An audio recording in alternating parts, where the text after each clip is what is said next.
buenos días. Gracias a todos por estar presentes en los seminarios de investigación.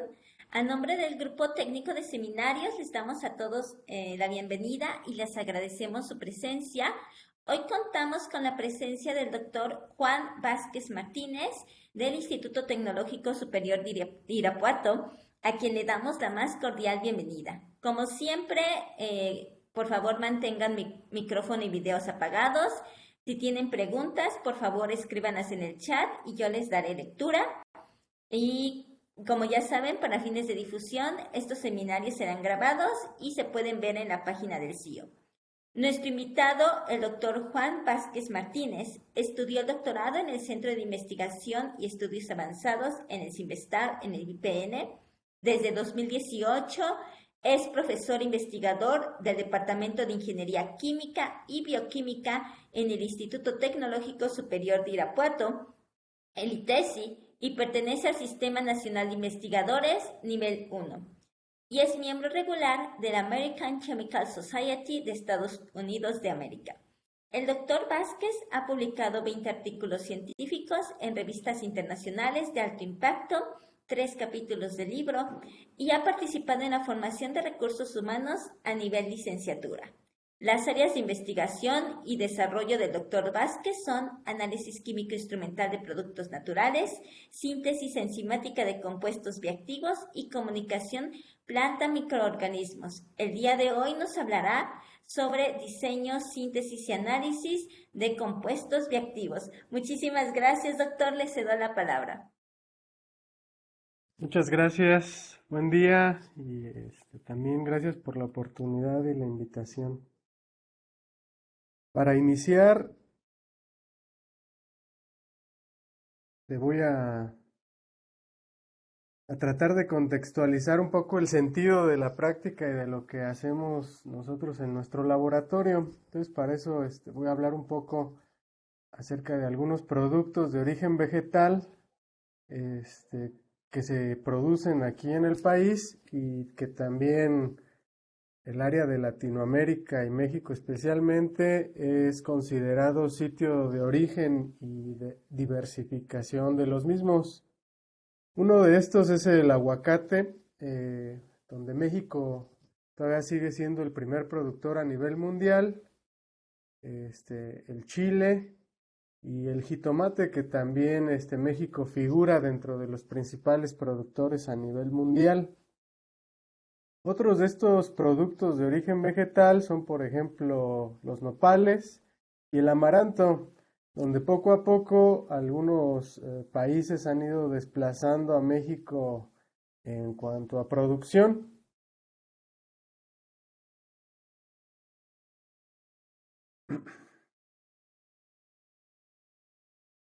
Creo que hay un poco de retardo en la transición. Otro de los productos que también son de origen de México son, por ejemplo, el cacao y la vainilla, donde ya México ni siquiera figura dentro de los 10 productores a nivel mundial. Y esto nos hace preguntar, ¿verdad?, si este desplazo en la posición de productores a nivel mundial realmente se debe a la poca capacidad de producción del país o a una cuestión donde se ha dejado a un lado el interés de producir estos plantas o los productos derivados de estas plantas. Y por la cantidad de millones de dólares que se generan en ganancia, pues se ve que sigue siendo un negocio bastante redituable. Entonces el problema es una cuestión de desinterés, donde por falta de tecnología o pérdida del mercado o alguna parte del proceso de producción, ya no se cuenta con las facilidades para poder generar estos productos, ¿no? Algo interesante también relacionado a las plantas, que se producen ya sea para alimento o con algún otro fin, son ciertos productos que derivan de algunas especies que actualmente se están usando como aditivos a ciertos alimentos o también como por ejemplo tés para producir esencias de aromaterapia, etcétera, ¿no? Y algunos de estos productos, la mayoría caen dentro del grupo de las especias, como por ejemplo orégano, achiote, hoja santa y epazote, cuyo mercado a nivel global todavía no está explotado y el país, bueno, tiene el potencial para cubrir ese vacío, ¿no? Pero ¿cómo hacemos o cómo logramos que los productores se interesen por producir ciertos productos, ¿verdad? Que a digamos, a su parecer no van a generar ganancia o no hay un mercado local en el que se impacte, ¿no? Entonces ahí es un poco del trabajo que hay que hacer en el cambio de la conciencia, ¿verdad? De los agricultores y especialmente también de los consumidores para tomar en cuenta ciertas plantas, ¿no? Ya sea para el uso como aditivos en los alimentos o ya para ciertas características ya de usos más específicos como el tratamiento de algunas enfermedades o simplemente para cambiar o enriquecer las propiedades organolépticas de ciertos alimentos, ¿no? Entonces en nuestro laboratorio nos hemos enfocado a tratar de identificar ciertos compuestos activos en plantas que se usan tradicionalmente o algunas poco conocidas para tratar, por una parte, de caracterizar de manera científica el uso o los beneficios que pudieran tener las plantas y los compuestos que contienen, y en otro sentido probar si realmente tienen algún beneficio, ¿no? O si las aplicaciones que se les atribuyen realmente corresponden a la composición química. En este aspecto nosotros trabajamos parte de lo que se conoce como etnobotánica, la herbología y en relación con la medicina tradicional, ¿no? Que estos conceptos corresponden a la suma de los conocimientos transmitidos de generación en generación, ya sea como compendios bibliográficos o registros jeroglíficos, ¿no? Y aquí en México, antes de la conquista, había bastante conocimiento relacionado al uso de ciertas plantas, la mayoría psicotrópicas, ¿verdad? Y una prueba de ello es la escultura de Xochipilli, que dentro de los jeroglíficos que contiene se han logrado identificar varias especies con estas propiedades sobre el sistema nervioso central, ¿no? Como hongos, tabaco, maravilla, etcétera.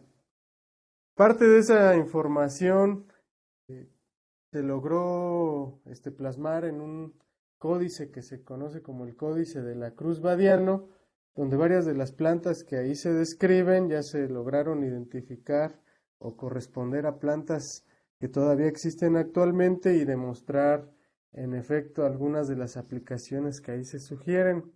Sin embargo, hay muchas plantas que ahí se describen en el Códice de la Cruz Badiano que todavía no es posible identificar a qué planta se refiere el códice, ¿no? Entonces, parte de lo que hacemos en el laboratorio actualmente es tratar de traducir o ligar ese conocimiento tradicional a conocimiento científico, utilizando diversas herramientas, ¿no? Estos son algunos ejemplos derivados de plantas que se comercializan actualmente, como la morfina y la codeína que derivan de la amapola, la vincristina, que es un fármaco que se utiliza para combatir ciertos tipos de cáncer, la digoxina para ciertas afecciones del corazón y el taxol también para ciertos tipos de cáncer. La aspirina yo creo que es el ejemplo más característico del potencial de los productos derivados de plantas en cuanto al beneficio económico o el uso que se le puede dar, ¿no? Entonces,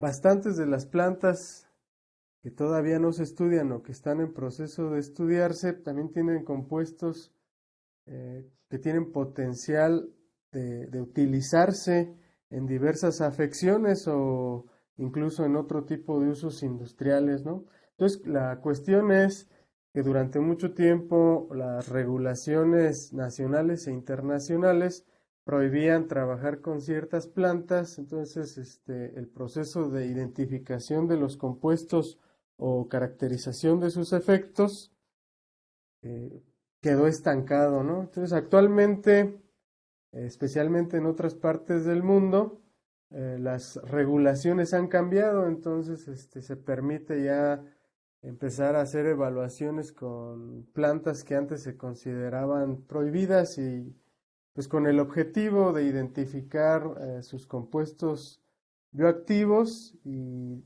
caracterizar todas las posibles actividades, ¿no? Sobre distintos sistemas. Y la pregunta, ¿verdad?, que comúnmente nos hacemos es qué plantas de nuestra región se pueden estudiar o explotar o incluso ser comercializadas para generar desarrollo económico y social, ¿no?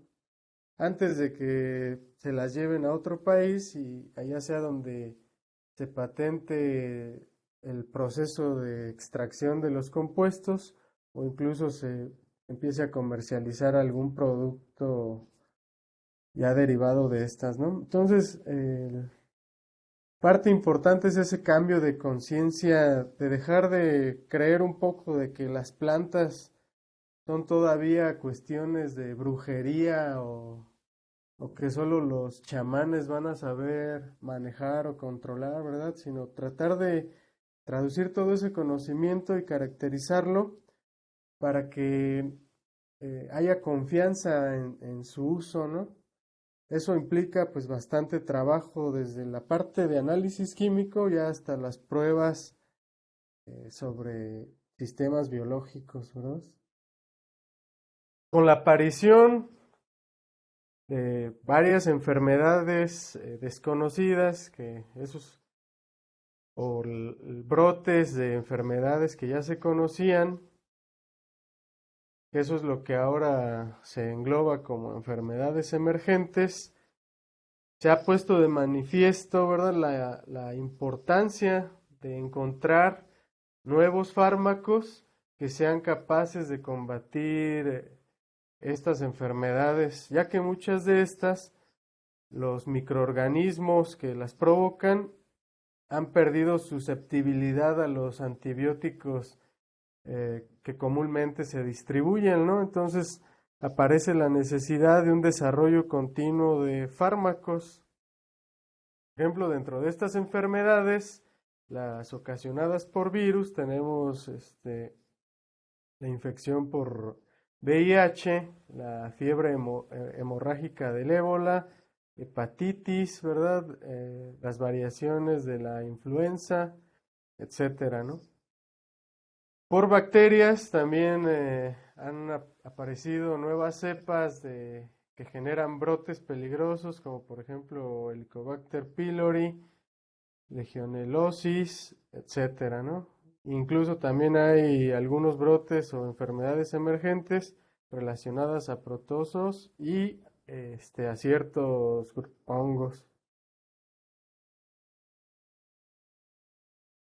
Entonces, hasta aquí podemos resumir, ¿verdad?, la importancia del estudio de los compuestos naturales presentes especialmente en plantas. Pero ¿qué sucede cuando la planta con la que queremos trabajar o aquella en la que detectamos un compuesto importante está en peligro de extinción o no se distribuye en toda la región o solo se encuentra en ciertos países? Pues la obtención del compuesto a nivel industrial se ve afectada, ¿no? aunque sea un compuesto que tenga potencial para aplicarse, pues no hay forma de aplicarlo debido a que no hay una fuente continua para que se suministre. Entonces, en ese caso, entra otro concepto importante, lo que se refiere a la síntesis química, ¿no? A la síntesis orgánica de estos compuestos. Uno de los ejemplos más importantes para describir, ¿verdad?, el impacto de la síntesis química en el desarrollo de la humanidad, pues es el ejemplo de los colorantes, ¿no? El color púrpura, ¿verdad?, en la antigüedad se obtenía de estos caracoles, y el hecho de que estos caracoles, bueno, pues eran bastante difícil cosecharlos o obtenerlos, y después el procesamiento del colorante también era bastante complicado, pues hacía que el púrpura fuera un color muy cotizado, y especialmente las telas púrpuras, ¿no? Entonces, quien se vestía de púrpura en la antigüedad generalmente se le relacionaba con un estatus muy elevado. Solo las personas de la nobleza o la realeza generalmente vestían ropas de púrpura, y así esta relación del costo del color de púrpura y sus aplicaciones se extendió todavía hasta mediados de 1800, hasta que William Henry Perkin logró sintetizar en el laboratorio un compuesto que generaba un color púrpura muy intenso. Entonces, ¿qué sucede cuando Perkin, que estaba buscando la síntesis de otros productos, logra obtener un compuesto que genera esa tonalidad púrpura? Pues inmediatamente se le ocurre o se le viene a la mente su aplicación para uso textil, ¿no? Patenta su método de síntesis y el colorante que obtiene, e inicia toda una industria que desencadena prácticamente lo que conocemos como la revolución industrial, ¿no? Entonces, este primer avance en química es lo que desencadenó el mundo actual como lo conocemos, ¿no? Obviamente a Perkin le fue muy bien, ¿verdad? La cantidad de dinero que hizo con este producto fue bastante. El problema fue la cantidad de contaminación que se generó a raíz de este tipo de desarrollo industrial. Entonces, durante los siguientes 100 años, muchos más productos se comenzaron a generar de manera industrial, y se demostró la importancia, ¿no?, de desarrollar métodos de síntesis que fueran más eficientes y más limpios, ¿no? Hasta llegar al punto de hace 20 años donde prácticamente todos los medicamentos y la mayoría de los aditivos alimenticios se obtienen de manera sintética, ¿no? Muchos de los saborizantes y colorantes que consumimos en los alimentos realmente no son naturales, son derivados de síntesis química, al igual que la mayoría de los fármacos, ¿no? No vamos a entrar en cuestiones de definir la implicación económica que tiene patentar un compuesto con las mismas propiedades que uno natural, pero con cierta modificación en la estructura que permite que realmente se pueda patentar, ¿no? Un compuesto natural no lo podemos patentar, pero un compuesto con una pequeña modificación en la estructura, ese sí se puede patentar, ¿no? Entonces, eso es obvio a veces por qué las industrias hacen un tipo de guerra sucia contra los compuestos de origen natural, porque no es conveniente que una persona sepa que con un compuesto de origen natural puede obtener el mismo beneficio que con un compuesto de patente que cuesta 100 o 1000 veces más. El otro problema, ¿verdad?, es la cantidad de contaminantes que se generan en los procesos de síntesis química. Y también los riesgos a la salud. No solo los compuestos naturales generan cierto riesgo cuando no está bien caracterizada la planta o los subproductos que se pueden obtener de ahí, sino también los compuestos sintéticos. Por ahí hay un estudio interesante donde se compara el efecto de dos compuestos que son exactamente el mismo compuesto, pero uno obtenido de una fuente natural y uno obtenido de una fuente sintética, ¿no? Entonces se llega más o menos la comparación de que ambos tienen 99% de pureza. Eso quiere decir que el 1% son impurezas.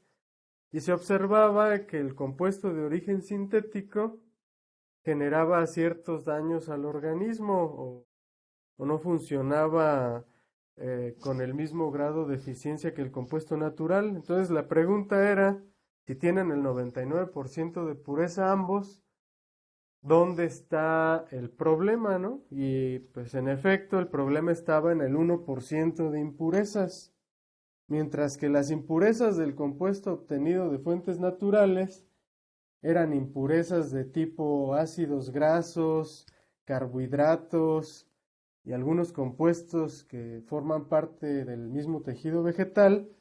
En el compuesto de origen sintético, el 1% de impurezas eran metales pesados, restos de solventes utilizados durante la síntesis y el proceso de purificación, etcétera, ¿no? Entonces eso deja en evidencia, ¿verdad? Que para que un compuesto sea seguro no solo tiene que evaluarse el método de síntesis, sino el proceso de purificación y conocer, caracterizar también las trazas de impurezas que puedan contener, ¿no? Otro ejemplo importante de la síntesis orgánica es la síntesis enzimática. Aquí se muestra el ejemplo de obtención de jarabe de alta fructosa a partir de maíz, ¿verdad? Entonces el almidón del maíz sufre una serie de procesos industriales en los que terminan en el funcionamiento de ciertas enzimas y al final estas enzimas lo que promueven son las reacciones químicas para que se libere fructosa, ¿no? La importancia económica del jarabe de alta fructosa, pues es muy obvia. No hay alimento actualmente procesado que no contenga jarabe de alta fructosa, desde los refrescos, hasta, por ejemplo, los panes que se encuentran ya empacados, ¿no? El problema de la alta fructosa es que es un alimento demasiado energético para el estilo de vida actual. Entonces, prácticamente lo que está provocando son enfermedades cardiovasculares y diabetes, ¿no? Pero eso pues no importa mucho en la industria mientras deje ganancias, ¿no? Si comparamos el mercado actual de los productos de origen sintético contra los productos de origen natural, los productos de origen sintético dejan por mucho a los productos de origen natural. Aquí tenemos dos ejemplos, por ejemplo, la producción de vainilla, donde aquí en azul se ve, ¿verdad? El saborizante sintético y esa franjita roja que se ve en la punta de la barra es la vainilla natural. O sea, prácticamente todo lo que nos venden como vainilla en realidad es un producto sintético, ¿no? De igual manera, algunos de los colorantes que se usan en textiles o otros productos, también la mayoría ya es sintético. Entonces estamos en una época en la que la mayoría de los productos son sintéticos y ya se están empezando a ver los efectos de esto, ¿no? Sobre la salud, el medio ambiente, etcétera. Es obvio por qué es mejor lo sintético, pues porque deja más ganancia, ¿no? Tan solo el hecho de nosotros querer adquirir un producto de origen natural el precio se puede ir al doble en ciertos productos que nos venden como orgánicos. Y en realidad eso no corresponde mucho al costo de producción. Si se montara una línea de producción adecuada, pues lo natural debería de ser más económico que lo sintético. Muchas veces lo sintético, incluso cuando llega a ser más económico que lo natural, el margen de ganancia para un producto sintético es mucho mayor. Por eso sigue siendo más atractivo para las industrias estos productos de origen sintético, ¿no? Porque dejan un margen de ganancia mucho mayor. Entonces la pregunta es, como sociedad, desarrollo económico o medio ambiente o salud, pues no podemos inclinar la balanza hacia un solo lado, ¿verdad?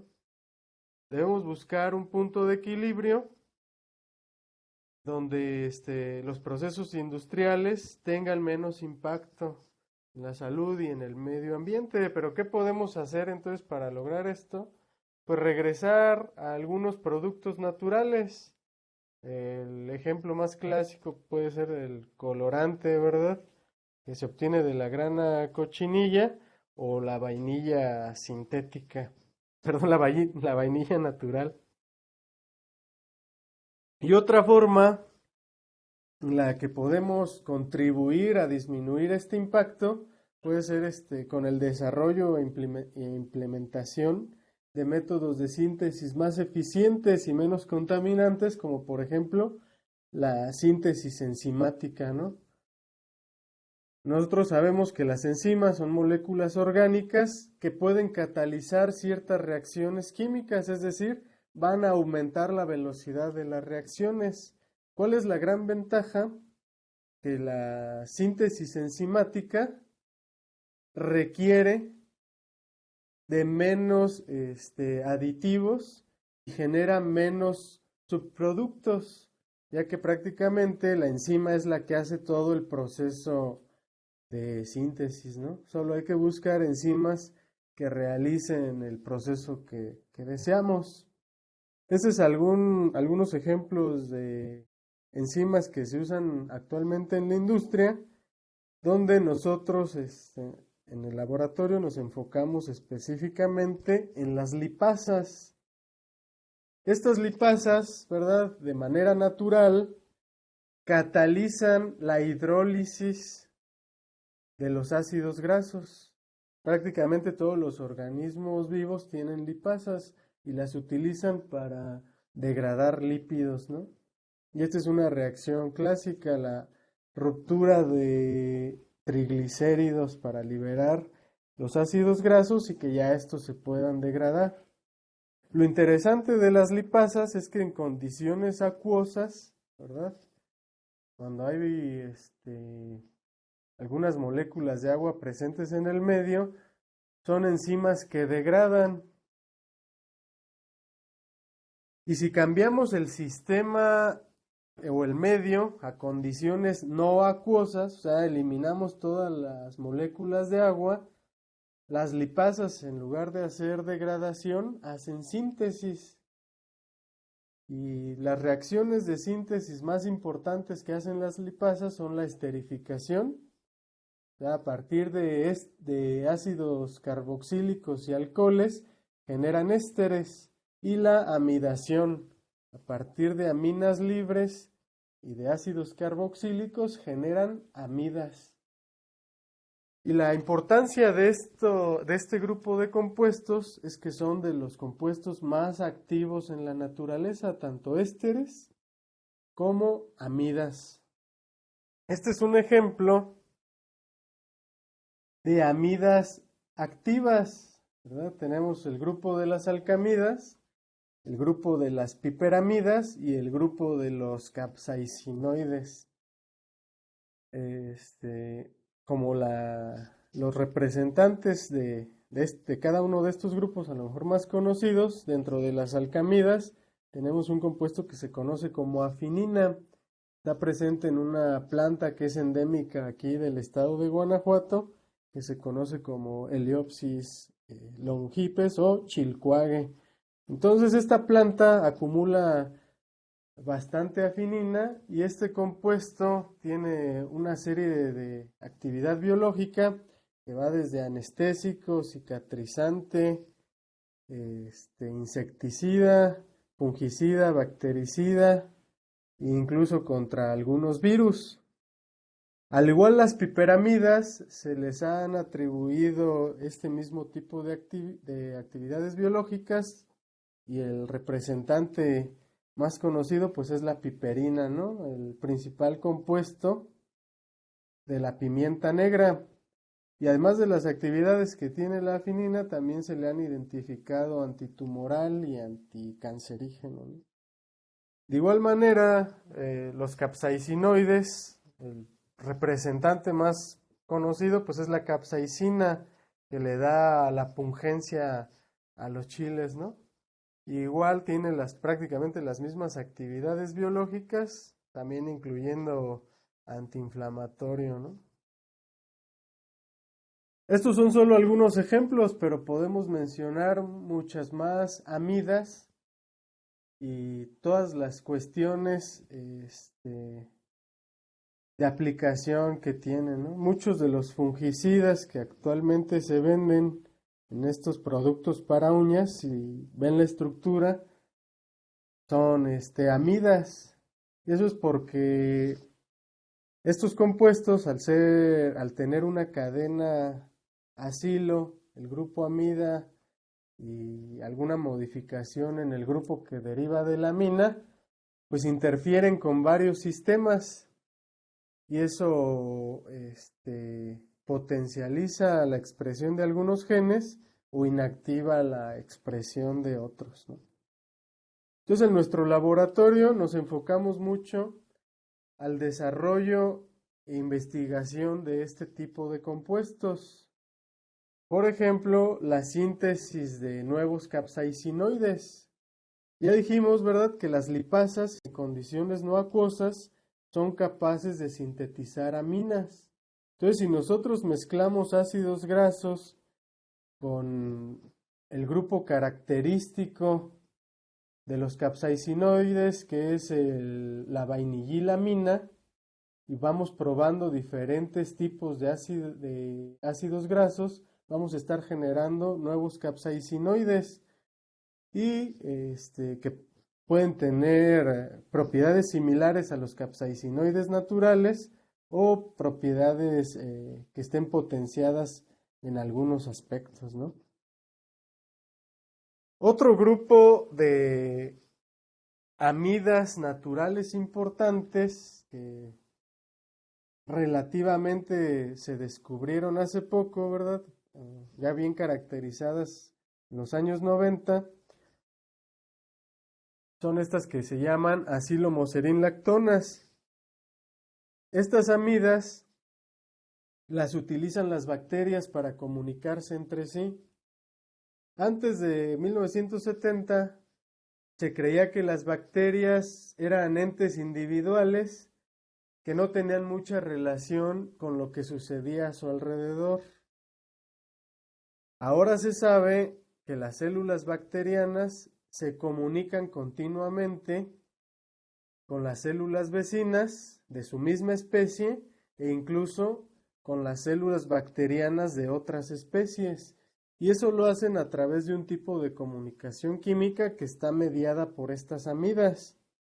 Entonces, cuando la población bacteriana alcanza cierto nivel umbral y se acumulan estos compuestos en el medio de cultivo o en el entorno, esos compuestos son capaces de activar ciertos genes, como por ejemplo producción de luz en estas bacterias que iluminan las olas del mar o los órganos de ciertos peces del abismo, o también en cuestiones médicas, cuando ciertas bacterias del género Pseudomonas alcanzan la población umbral y se comunican con estas señales, empiezan a desarrollar un tipo de polímero que rodea las células, que se conoce como biopelícula. Entonces, este polímero protege a las células bacterianas de los fármacos comúnmente usados como antibióticos. Entonces, aunque la bacteria sea susceptible al antibiótico, el antibiótico no puede tener efecto en las células bacterianas porque no atraviesa esa capa de mucílago. Entonces aquí surge una cuestión bastante importante, ¿no? Si nosotros podemos interferir con la comunicación mediada por estas amidas, sería posible hacer susceptible a estas bacterias a antibióticos o evitar simplemente que desarrollen esos factores de virulencia, como las biopelículas. Y este es uno de los primeros trabajos en los que hemos estado aplicando los conceptos de diseño y síntesis de compuestos orgánicos tipo amida. Este compuesto que ven aquí corresponde, ¿verdad?, a la señal natural que utilizan estas bacterias para comunicarse. Entonces, utilizando una lipasa extraída de Cándida antártica, se logró sintetizar la señal natural, además de ciertos compuestos modificados, y lo que se logró determinar es que tienen efectos sobre este tipo de comunicación en bacterias, ¿no? Eso nos permitió continuar con ciertas investigaciones, ¿verdad? Y poder desarrollar otros compuestos que también interfieren con este sistema de comunicación bacteriana. Además de las amidas con las que hemos estado mencionando, otro grupo importante de compuestos naturales son los ésteres, que también son, o también es posible sintetizarlos con las lipasas, ¿no? De manera in vitro en laboratorio. Los ésteres, dentro de las funciones que se les ha identificado en la naturaleza, son atrayentes o repelentes de insectos y generalmente forman parte de los aromas de frutas, flores, etcétera, ¿no? También los utilizan para comunicarse ciertos insectos como hormigas y abejas, e incluso algunos hongos se comunican a través de ésteres. Y una de las aplicaciones industriales es el uso como aditivos en alimentos o en fragancias, ¿no?, para desarrollar perfumes. Entonces nosotros también podemos sintetizar toda esta gama de moléculas que al final de cuentas son ésteres, utilizando el método de las lipasas. ¿Eso qué beneficios trae? Pues que no necesitamos irnos directamente a la fuente natural, ni tampoco utilizar un método de síntesis química inorgánica clásica que implica el uso de muchos reactivos y genera bastantes residuos, ¿no? Entonces, lo único que necesitamos para hacer un éster por vía enzimática es tener el alcohol y el ácido, y la enzima hace la reacción, y un medio no acuoso que puede ser un solvente de baja toxicidad, y el único residuo que genera la reacción es una molécula de agua, ¿no? Y la enzima se puede estar reutilizando continuamente. Este es un ejemplo de lo que les decía, ¿no?, de los usos, y otro de los ésteres más usados, ¿no?, la aspirina. Entonces, hasta este punto, me gustaría resumir la importancia de realizar síntesis enzimática, tratando de copiar los modelos o las estructuras naturales. Pero la otra cuestión importante es cómo mejoramos esas estructuras naturales, o si es posible potenciar sus efectos. Y esta parte ya más cortita de la charla lo voy a dedicar precisamente a los métodos que se utilizan o que nosotros aquí en el laboratorio aplicamos para modificar esas estructuras naturales, tratando de que sean más eficientes, ¿no?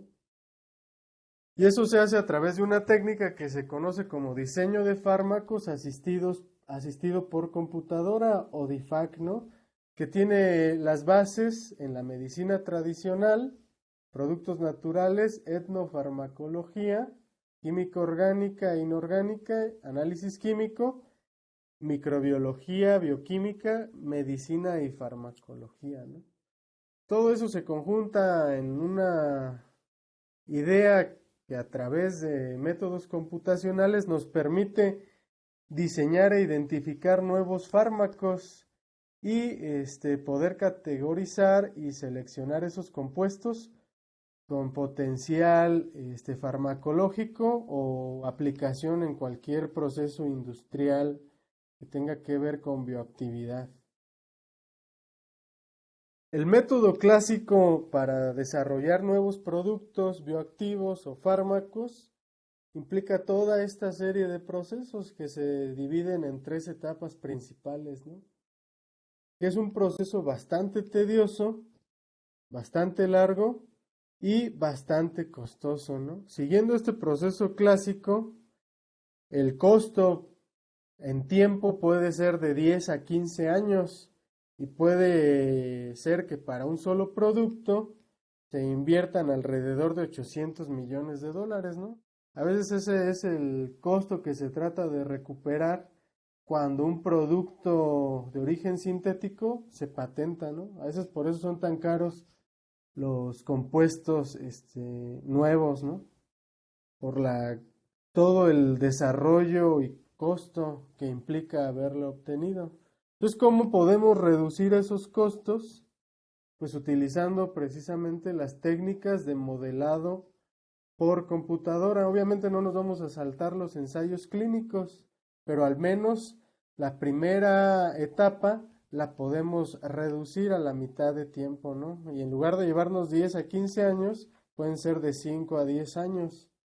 Entonces, a través de estos métodos computacionales para identificar nuevos fármacos, se encuentra lo que es el acoplamiento molecular, modelado del farmacóforo, estudios de similitud de ligandos, cribado virtual y dinámicas moleculares. Voy a ahondar un poquito más sobre lo que es el acoplamiento molecular. El acoplamiento molecular se refiere al proceso que se lleva a cabo en computadora utilizando distintos algoritmos para evaluar qué tan estable o qué tan probable es que un compuesto ocupe el sitio activo de una enzima o de una proteína en general, ¿no? En teoría, entre mejor score o mejor calificación se obtenga con el algoritmo para el complejo formado por el compuesto que estamos evaluando contra la proteína que queremos inhibir o activar, entonces es probable que ese compuesto ya en condiciones in vitro o in vivo tenga ese mismo efecto, ¿no?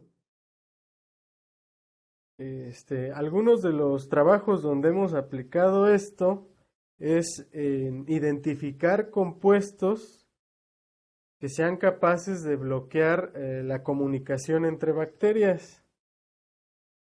Y a través de técnicas de modelado molecular se logró identificar que la piperina, que se encuentra en pimienta, es capaz de bloquear los receptores de las señales de comunicación en una bacteria que se conoce como Chromobacterium violaceum.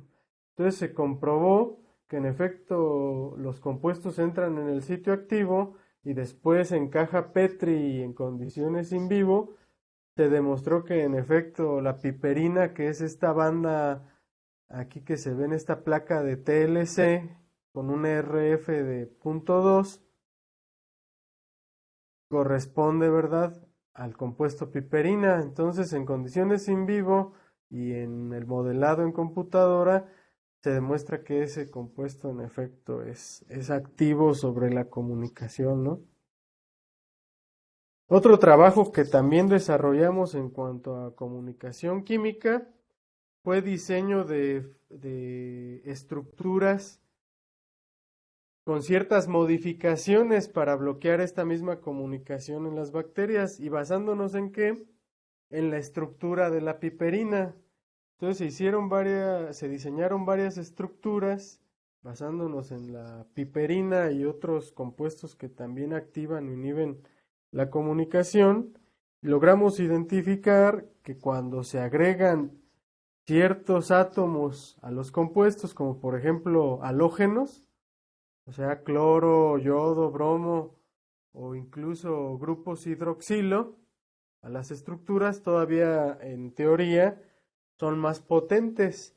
Estamos en proceso de sintetizar estos compuestos para realmente demostrar si son más potentes que los naturales, ¿no?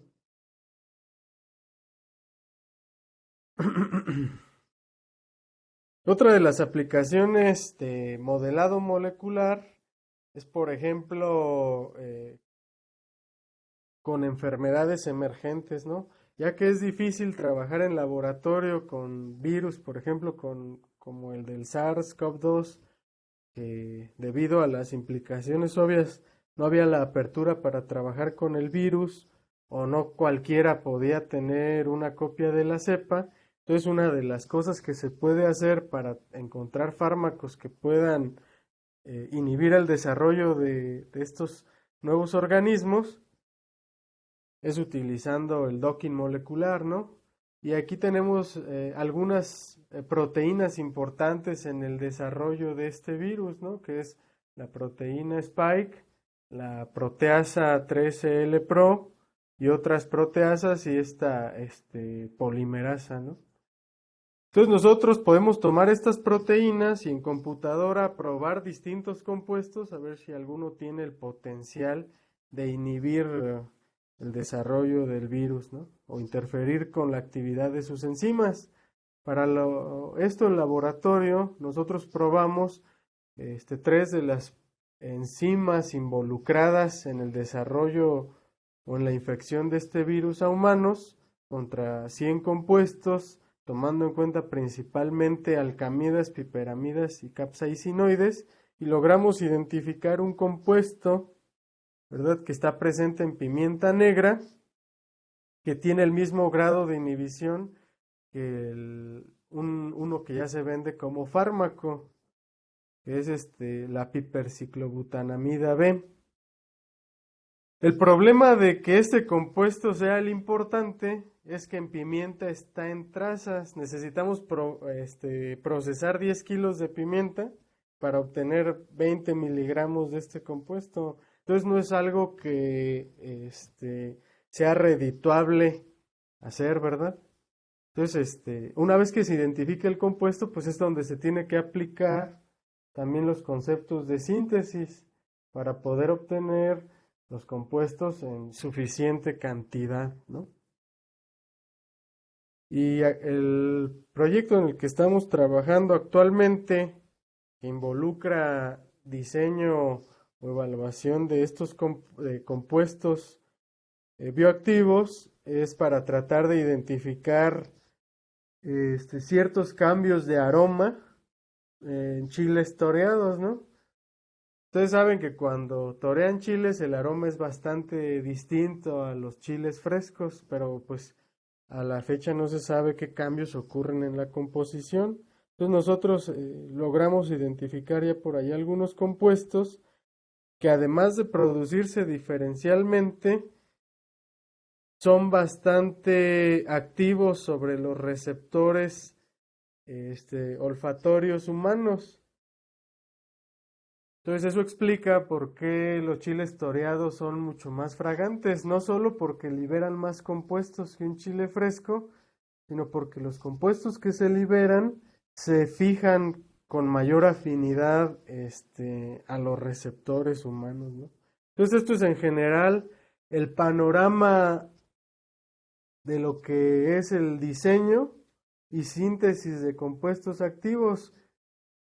Partiendo, ¿verdad?, del modelo natural, diseñando compuestos con ese modelo, con alguna modificación, y evaluando esos compuestos primeramente con técnicas en computadora y luego con algún ensayo in vitro o in vivo, ¿no? Esto es más sobre lo mismo, algunos de los compuestos que se han logrado identificar. ¿Cuáles son las desventajas y falsas expectativas que nos podemos hacer con esta metodología? Pues que las computadoras son las que diseñan los fármacos. Entonces, lo primero que tenemos que tener en la mente es que nosotros somos quienes vamos a diseñar los fármacos, ¿no? ¿En base a qué? Pues al conocimiento de química orgánica, química inorgánica, bioquímica, etcétera, ¿no? O ya específicamente del proceso biológico que estemos estudiando. Si nosotros sabemos que ciertos compuestos interactúan con alguna proteína, pues ese es el modelo que hay que tener primero en la mente, ¿no? Para diseñar los nuevos fármacos. También otra es que los cálculos teóricos de una sola herramienta demuestran por sí solos la efectividad del fármaco. Se necesitan hacer varias técnicas de modelado y de comprobación, incluso in vitro o in vivo. También el diseño de fármacos, otra de las cosas que podemos creer es que puede lograrse solo con conocimiento informático y con el uso de software especializado, ¿verdad? Necesitamos tener a fuerza un conocimiento biológico o químico. Y también, ¿cuáles son las ventajas y perspectivas de esta metodología? Que optimizamos tiempo y recursos. Son predicciones confiables y válidas y que se pueden probar varias hipótesis al mismo tiempo, ¿no? Y estos son algunos casos de éxito en los que se utilizó todo el proceso de diseño, modelado por computadora y síntesis, ¿no? Por ejemplo, el crizotinib, que es un agente antineoplásico, ¿verdad? Para cáncer de pulmón y se logró con la técnica de acoplamiento molecular por Pfizer, ¿no? Y tenemos estos otros ejemplos. Bueno, por mi parte, sería todo. Gracias por su atención y no sé si tendrán alguna duda o comentario. Muchísimas gracias por esta plática tan interesante, donde pues básicamente nos habló de todo el proceso desde cero hasta la última parte. Tenemos otra pregunta en el chat. Buenos días. Sí, aparentemente la información proveniente de los precios no funciona para aumentar la oferta, ciertas plantas y posterior obtención de agentes activos. ¿Sabes si actualmente se incentiva esto por parte del gobierno?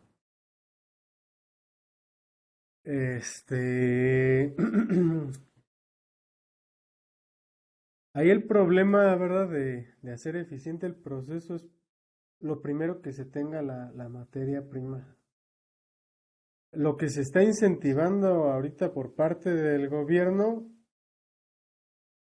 es la parte de sustituir agroquímicos sintéticos por agroquímicos de origen natural. Es donde está ahorita la mayor cantidad de dinero y los programas de gobierno para dejar de utilizar agroquímicos sintéticos, ¿no?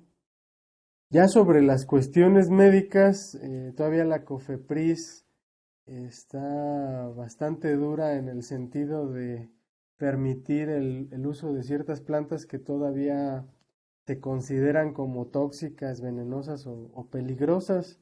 Entonces, lo primero que hay que hacer es aumentar la información sobre estas plantas o sobre los compuestos de origen natural para que se vea que son seguros, ¿no? Entonces, una vez que haya más información sobre la seguridad, ya va a ser posible pasar a la parte de producción y aplicación. Bueno, le agradecen la excelente plática, pero no le hacen... Muchísimas gracias por la respuesta. Le agradecen por la plática en el chat, pero no hay ninguna otra pregunta. Yo tengo una pregunta en cuanto al trabajo que nos mostró, ya que desarrollaron ustedes que utilizaron las técnicas por computadora. ¿Cuánto tiempo? Porque una de las ventajas sería que se reduce el tiempo. Cuando hacen esto por computadora, más o menos cuánto es el tiempo de cálculo y en comparación con lo que se llevaría si no se hiciera de esa manera, ¿cuánto se reduce? El tiempo de una evaluación de los compuestos contra las proteínas en computadora, de Ujú, acuerdo al poder de procesamiento de una computadora, vamos a decir, una estándar de esas que se utilizan para videojuegos, ujú. usted puede probar 1000 compuestos en una hora. Entonces ya obtener un parámetro ahí que indique cuál de esos compuestos tiene potencial, ¿no? Ujú, Si se hace por el método tradicional, ujú, lo más rápido es el uso de algún robot que puede estar día y noche probando compuestos, por ejemplo, en una caja Petri contra una bacteria, ¿no? Entonces, si ujú. se hace con un robot, se puede llevar una semana. Eso sería lo más rápido por computadora, 2 horas, y lo más rápido con un robot en una semana. Pero ya si se hace en términos de lo más convencional, cuando no se tiene un robot, Ujú. pues se pueden llevar años para probar los compuestos contra proteínas o en cuestiones in vitro, ¿no? Entonces la diferencia de tiempo sí es bastante importante de lo que se puede ganar utilizando métodos de computadora. Sí, la verdad es que sí es muchísimo el tiempo que se gana. Pues no veo ninguna otra pregunta en el chat. Creo que nadie más se anima a hacer otra pregunta. Am, Bueno, bueno, si alguien quiere hacerla directamente, también me puede decir y yo le cedo la palabra. Bueno, en una parte de lo que nos hablaba de los experimentos, bueno, de la síntesis de productos con lipasa, ahí, bueno, al principio nos hablaba de la pureza, ¿no? Que se tiene un 99% de pureza, pero un 1% no. En lo que sintetizaban con lipasa, ¿qué tanta pureza quedaba? generalmente las lipasas Ujú. dan rendimientos desde el 50% hasta el 80%, o sea, generan productos ya al final de la reacción, vamos a decir máximo al 80%, pero ahí la ventaja es que los subproductos son los Ujú. reactivos que no reaccionaron, o sea, el ácido y el alcohol, o sea, no se Ah, ok. genera ningún otro subproducto. Y eso pues da muchas ventajas ya a la hora de purificar, porque Ujú. solo se tienen tres compuestos ahí en el medio, ¿no? El éster, por ejemplo, el ácido y el alcohol del que proviene. Entonces no hay mucha contaminación en la reacción y eso facilita y hace también muy económico el proceso de purificación. Sí. Pues muchas gracias. Bueno, a mí me aclaró bastante mis dudas y ya no tenemos más preguntas en el chat. Creo que nuestra audiencia ya no tiene más dudas. Pues mire, yo le agradezco muchísimo que nos haya dado esta plática, la cual está muy ilustrativa. El doctor Juan Vázquez les está poniendo sus contactos por si alguno quiere hacerle una plática, una pregunta directamente. Nosotros le agradecemos nuevamente al doctor Vázquez y le haremos llegar su constancia de participación. Por única ocasión se la mandaremos el lunes, pero yo se la hago llegar el lunes. Y le agradecemos a todos por participar en el seminario y les deseamos un buen día. Muchísimas gracias. Muchas gracias, hasta luego, buen día. Hasta luego, buen día.